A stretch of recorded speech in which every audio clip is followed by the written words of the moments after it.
अजितदादा पवार यांच्या निधनानंतर पहिल्यांदाच जिल्हा नियोजन समितीची बैठक पार पडलेली आहे. सुनेत्रा पवार ज्या पुण्याच्या पालकमंत्री आहेत त्यांनी ऑनलाईन उपस्थितीत ही बैठक पार पडलेली आहे. आमदार सुनील शेळके देखील या बैठकीला उपस्थित होते. आता काय नेमकं बैठकीत काय नेमकी चर्चा झाली, वाढीव निधी संदर्भातली आजची ही बैठक होती काय? नक्कीच आज दादांच्या पश्चात ही पहिलीच DPDCची बैठक पार पडली आहे. सुनेत्रा वहिनी पालकमंत्री या नात्यानं मुंबईतून ऑनलाईन होत्या. मंत्री महोदयामध्ये चंद्रकांत दादा असतील, दत्तामामा, माधुरीताई, उपसभापती नीलमताई, खासदार, आम्ही सर्व आमदार या बैठकीमध्ये उपस्थित होतो. आणि या बैठकीमध्ये मागच्या DPDCचं बजेट हे 1035 होऊन आता ते 1600 कोटी रुपयापर्यंत वाढीव निधीच्या संदर्भात आज संपूर्णच आराखडा मांडलेला आहे. आणि दुपारी माननीय मुख्यमंत्री महोदयांसोबत संपूर्ण राज्यातलीच बैठक होत असताना स्वतः सुनेत्रा वहिनी देखील मुंबईत त्या ठिकाणी उपस्थित असणार आहेत. दादांची उणीव नक्कीच आजच्या DPDCमध्ये प्रत्येकच सन्मानित सदस्यांना जाणवलेली आहे. काम करण्याची पद्धत किंवा निर्णय घेण्याची क्षमता ही दादांकडं पाहत असताना त्याच्यातच सुनेत्रा वहिनी देखील आता आम्हाला सर्वच बाबतीत कसा निर्णय घेता येतील किंवा कसा प्रतिसाद देता येईल तो देण्याचा प्रयत्न करतायत. ही DPDC पुणे ग्रामीण भागातल्या जनतेकरता खूप महत्त्वाची असते. चांगले प्रकल्प राबवत असताना माझी शाळा सुंदर शाळा हे अभियान दादांनी सुरू केलं होतं.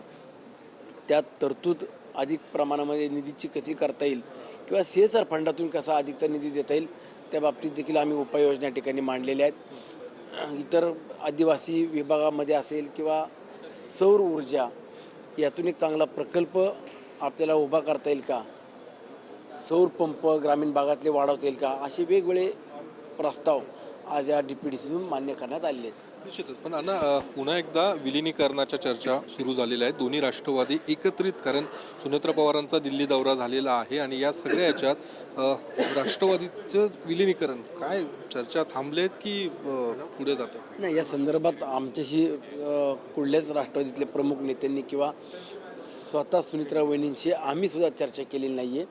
परंतु आगामी काळामध्ये बैठका होतील. बैठकीत हा विलिनीकरणाच्या संदर्भातला कुठला विषय आला तर आम्ही जो निर्णय सुनेत्रा वहिनी घेतील त्या मागं आम्ही एकमतानं त्यांना पाठिंबा देऊन किंवा त्यांच्या मागं उभं राहायचं, समर्थन द्यायचं, अशा पद्धतीची भूमिका आम्ही घेतलेली आहे. शरद पवार गटाचे प्रवक्ते अंकुश काकडे यांचं म्हणणं होतं की अजितदादा ज्यावेळी जिवंत होते त्यावेळी या चर्चा झाल्या होत्या आणि आजची तारीख ही ठरली होती. आज या संदर्भातला निर्णय स्वतः अजितदादा जाहीर करणार होते. हे बघा, आता दादा काय म्हणाले किंवा काय नाही म्हणाले याच्यावरती शंका कुशंका आम्ही कुठेही काढण्याचं कारण नाही. परंतु दादांच्या पश्चात आता सुनेत्रा वहिनी ह्या उत्तराधिकारी म्हणून जी काही सूत्र हातामध्ये घेतली आहेत, सुनेत्रा वहिनींना त्यावरती चर्चा करू द्या, त्यावरती काय निर्णय घ्यायचा आहे सगळ्यांचं मत जाणून घेऊ द्या आणि त्यानंतर आम्ही आमची भूमिका स्पष्ट करू. नाही, तुम्ही देखील त्या पक्षाचे आमदार आहात, तुमची काय भूमिका आहे? लेकिन म्हणजे काय तुम्हाला काय वाटतं, पण या दोन्ही पक्षाचं विलिनीकरण होणं अपेक्षित आहे? दोन्ही पक्षाचं विलिनीकरण करत असताना सुनेत्रा वहिनींना सर्वस्वी अधिकार आहेत. परंतु केंद्रामध्ये NDAच्या सरकारमध्ये आम्ही घटक पक्ष म्हणून आहोत आणि राज्यातल्या युती भारतीय जनता पक्ष हा प्रमुख पक्ष आहे. शिवसेना आणि राष्ट्रवादी या प्रमुख दोन्ही पक्षांना विश्वासात घ्यावं लागेल, त्यांच्याशी विचारमय करावं लागेल आणि त्यानंतर मग दोन्ही राष्ट्रवादी मर्ज करायची का स्वतंत्रपणे ठेवायचं हा नंतरचा निर्णय होईल. भाजपशी चर्चा केल्यानंतरच या संदर्भातला निर्णय होऊ शकतो. स्वाभाविक आहे की शेवटी आज जर राष्ट्रवादी काँग्रेस पक्ष हा 2024च्या लोकसभेची निवडणूक असेल किंवा विधानसभेची निवडणूक हा आदरणीय अजितदादांच्या नेतृत्वामध्ये लढत असताना महायुती म्हणूनच निवडणुकीला सामोरे गेलो आणि आजही महायुती म्हणून आम्ही एकत्र आहोत. तर उद्याच्या काळात इतर कुठल्या पक्षाला बरोबर घ्यायचं असेल तर भारतीय जनता पक्ष, शिवसेना किंवा मित्र पक्षांना विचारात घ्यावं लागेल, विश्वासात घ्यावं लागेल. दुसरा एक मुद्दा राष्ट्रीय अध्यक्षपदाचा आहे. सुनेत्रा पवारांनी स्वतःकडेच हे अधिकार ठेवावे असे अनेक नेत्यांचे, आमदारांची मागणी आहे. तुम्ही देखील तेच म्हणणं आहे की राष्ट्रीय अध्यक्ष? त्यात गैर काय?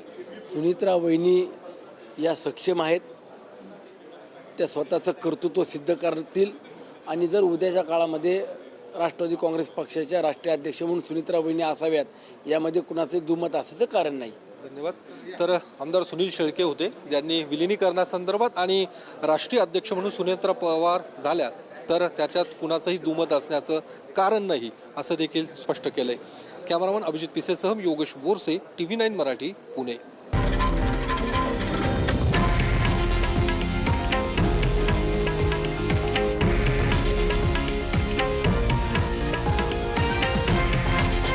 हे आहे देशातील नंबर 1 न्यूज नेटवर्क आणि आपण पाहत आहात TV9 मराठी, एकमेव.